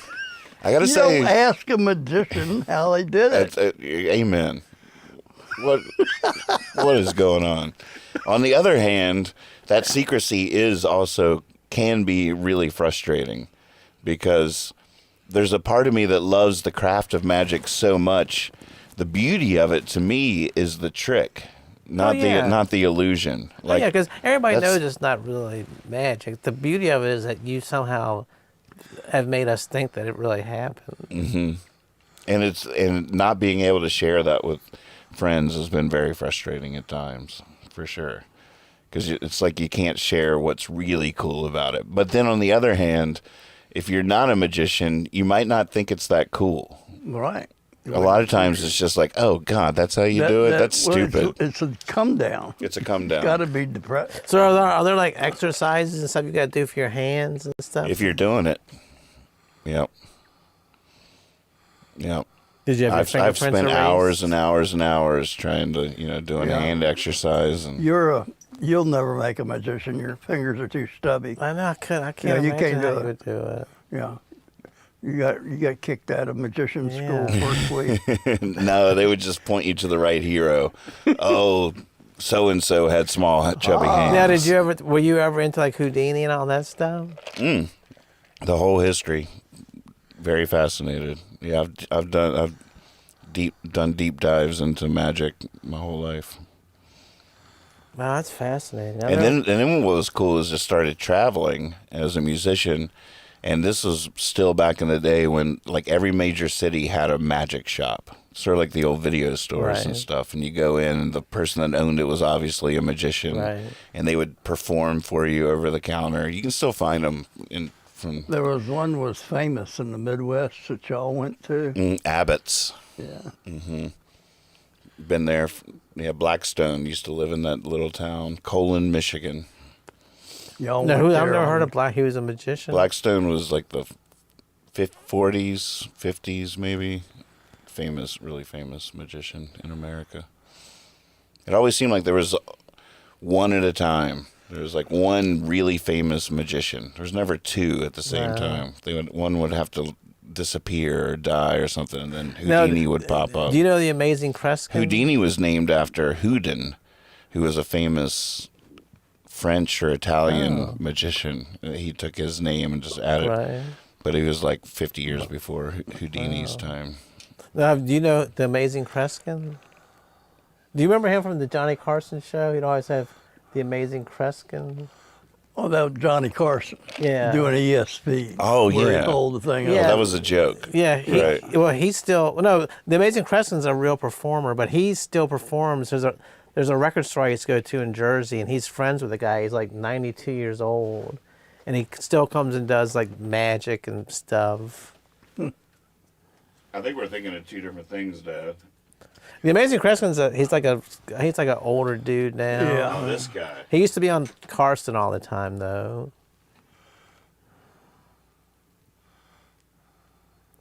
No, I was thinking of Johnny when he. Oh yeah. When he Yeah, what was he? What did he call himself? Oh yeah, that was a joke. Yeah. Yeah. Well, I thought it was the Amazing Kreskin, but I don't remember enough. Laura, you got to call in, Laura, and tell us about the Amazing Kreskin. New Zealand and Australia. This is his new book entitled The Amazing World of Kreskin. Would you welcome The Amazing Kreskin?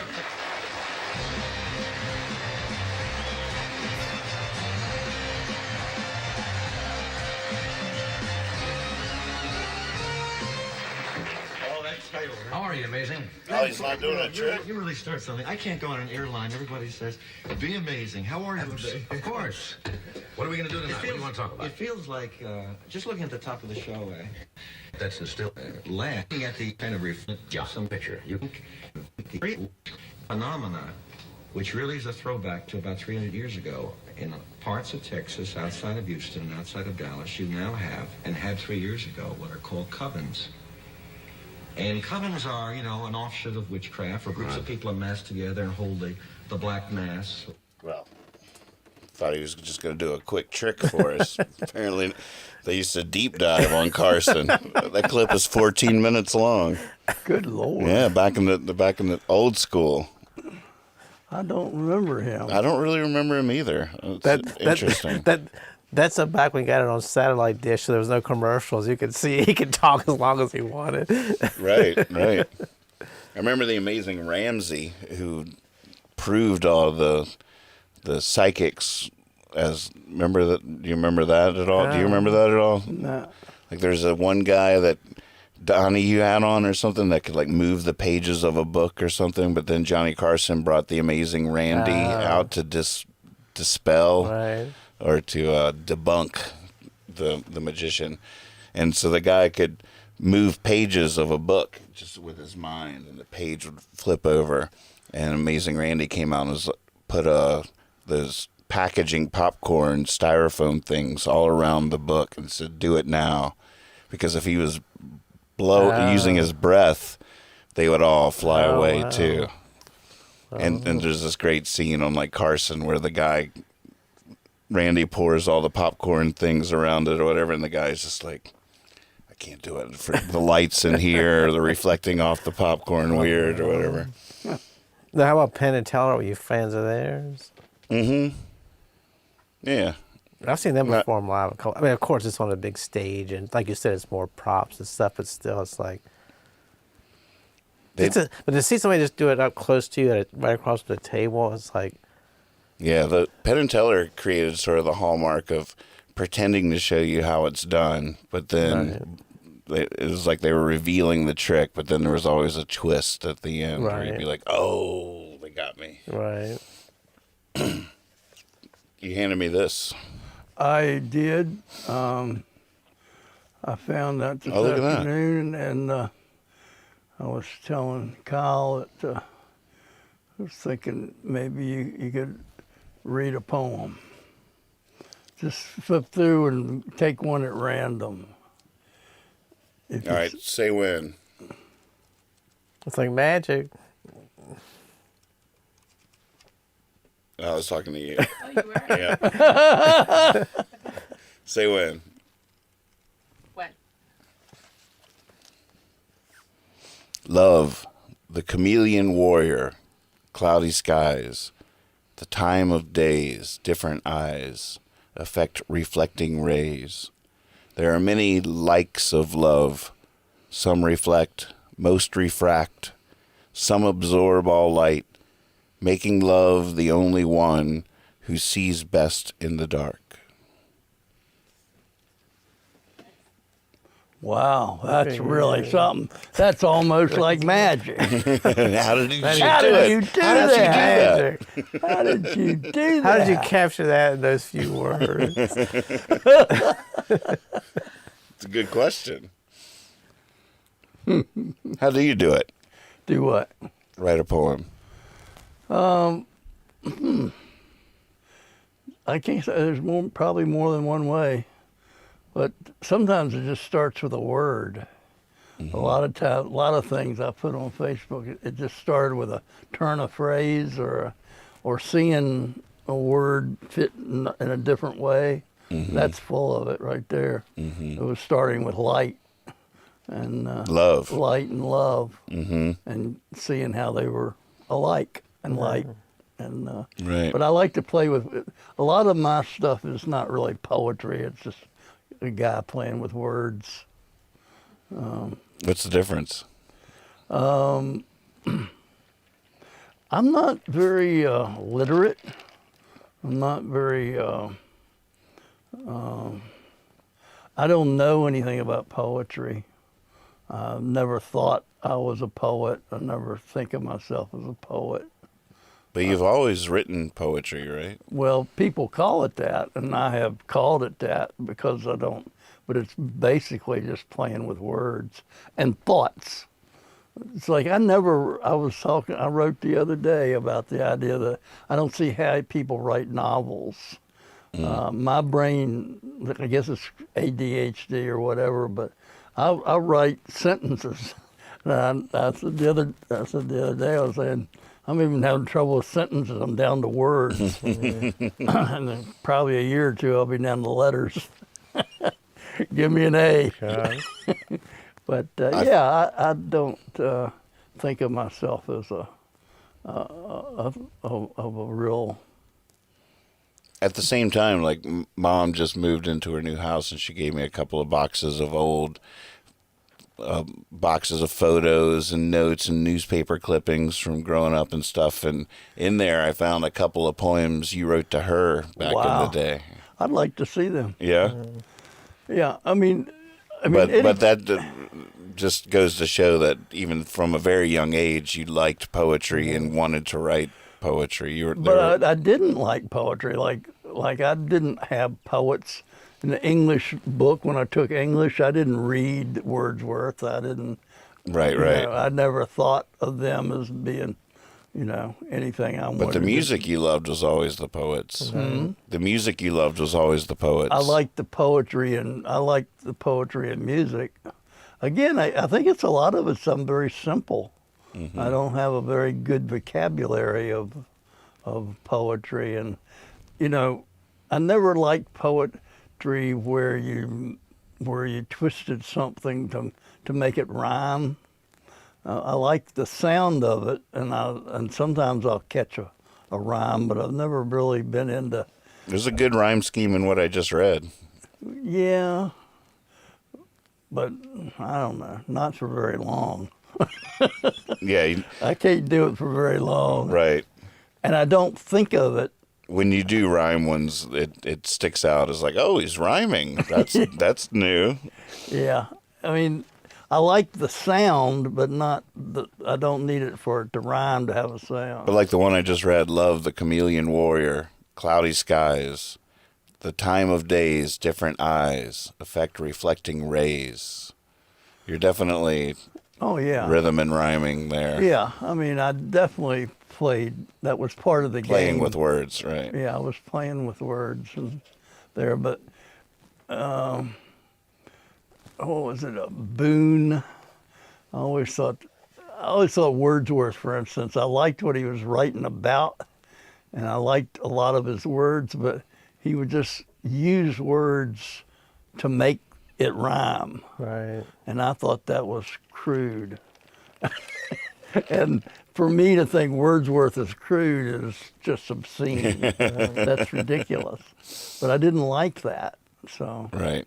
So I'm trying to make it maybe rhyme, but not try to make it look like I'm trying to make it rhyme. Right. I'm always impressed that you must spend time when you write your stuff out. There's no misspellings or words. There's no spell corrections. Mm-hmm.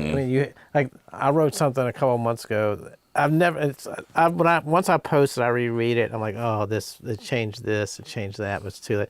But one I wrote God at the end. I wrote God bless all the children, and it spell checked it to God blows all the children. And I was like, oh crap! And I was like, people probably thought I meant that, so I had to go back on Facebook. I wrote, I didn't mean blows all the children. I meant bless all the children. But I was like, oh my God, how could it change it to Now, that? I might be about to blow your mind, but do you know that you can edit a Facebook post? No.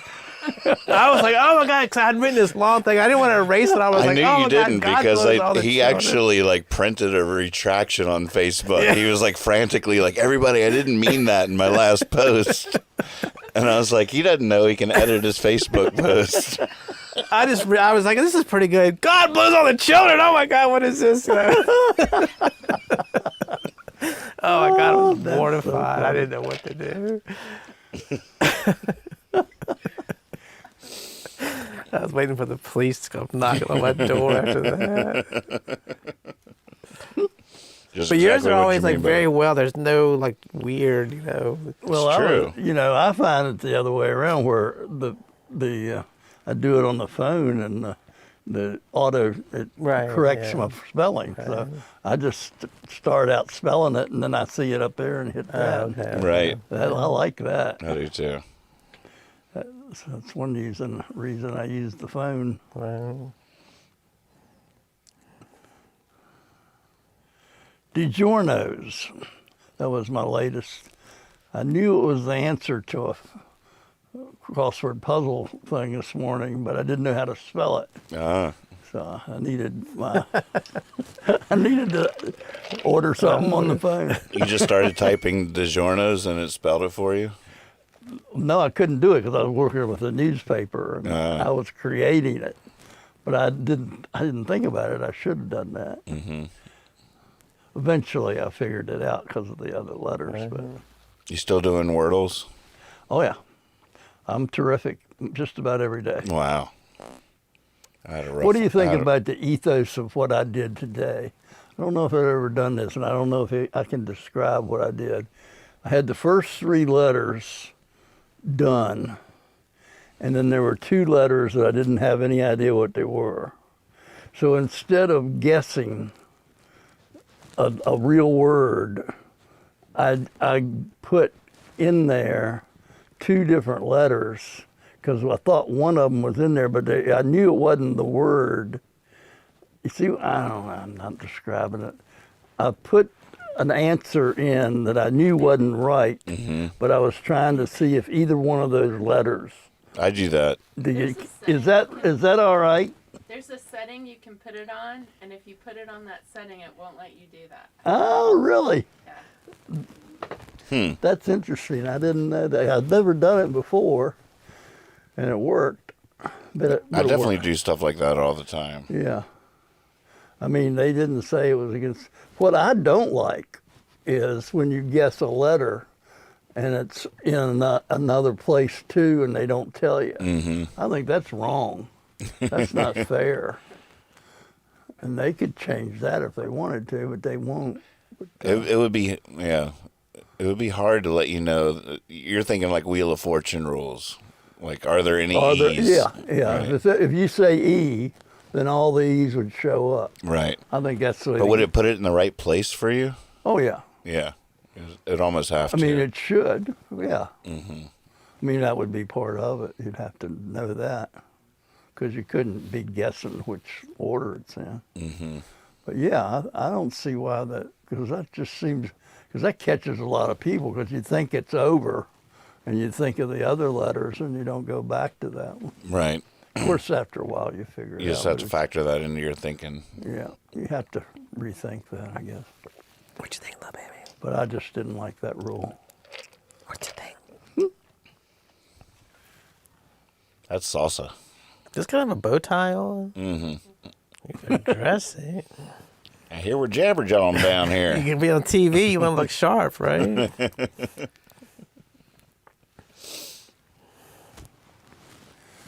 Well, you want to sing a song? What do you want to hear? I want to hear that one that where you say I'm hardly here anymore. I feel like that a lot. Did you ever write any songs about magic? Oh yeah. A lot of magic references, and I have to remember. It's been a while. It's been a long time. The thing that makes it even harder is there's a version of this song coming out on the record that Brian produced for me, and it's completely different than how I play it. Wow. Or how I wrote it originally. Brian came up with a whole new arrangement, and I don't even think I'm playing on it. I think it's all Brian. Brian produced it. So whatever on the record Brian produced, the tracks just, if he wanted me to do something, he would tell me to do something, but it wasn't a given that I would be doing anything at all except for singing it, which is, it was fascinating. Yeah, I'd like to hear that. Is that ready to go at some point? He says it's 95% of the way there. You know, it's been about 90 for about a year. That's what I'm saying. 4 years. So we got to get him back in here to take it that last 5%. I'll just see what comes out. Whatever they need it more than I do. Whatever they need, it's not always about you. Whatever they need, they can take it from me if they want to. Whatever they need, I'm hardly here. I'm hardly here. I'm hardly here. I'm hardly here. It's hard to speed. I'm not stuck in I am traffic. It's hard to speed. Give me a minute, it's hard to speak. And it's killing the planet, it's hard to speak. I'm hardly here. I'm hardly here. I'm hardly here. I'm hardly here. Baby, till I get back home and things can be the way we want. And everyone in that weird world can just move along. Move along, there's nothing to see here. Move along, there's nothing to see here. Move along, there's nothing to see here. Move along, there's nothing to see here. Move along, there's nothing to see here. Whatever they need it more than I do. Whatever they need, it's not always about you. Whatever they need,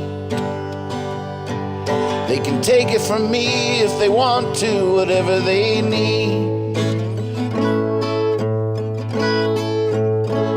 I'm hardly here. I'm hardly here. I'm hardly here. I'm hardly here. I'm hardly here. I'm hardly here. I'm hardly here. I'm hardly here.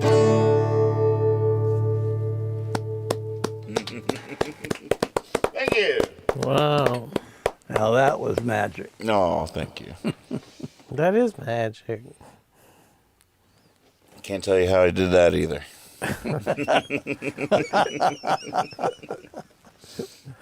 The magic you can explain. The other magic you can't explain. That's true. That's true. All right, your turn. You're up here at the open mic. Here's Gregory Hines. Clear the table. I can't even make my clicking noise in my mouth anymore. I should get a couple of shoes for my fingers. I used to make a good Gregory Hines clicking noise in my mouth. Well, don't take a sip of water. Try it again. It's Gregory Hines dancing in the rain. That sounded like sipping water. I'm just glad everybody knows who Gregory Hines is. You're in the right crowd. Well, I need to wrap her up. I'm fading. So what's our? We should come up with a way out. What's our gimmick for getting out of the show? A leaving song. Which we just sort of did. That's a good. But that's not a leaving song. But you know. Right. A leaving song is you get moving. Right. Gotta dance your way out the door. Gotta dance. A couple of minutes of me on the saxophone. Along comes Mary was our That's favorite. right. Well, thanks for tuning in out there, everybody. Appreciate you so much. Tune in next time for the next episode of I was supposed to say Jabber Jawn. Kim, if you watched, thank you for watching. Hi, Kim.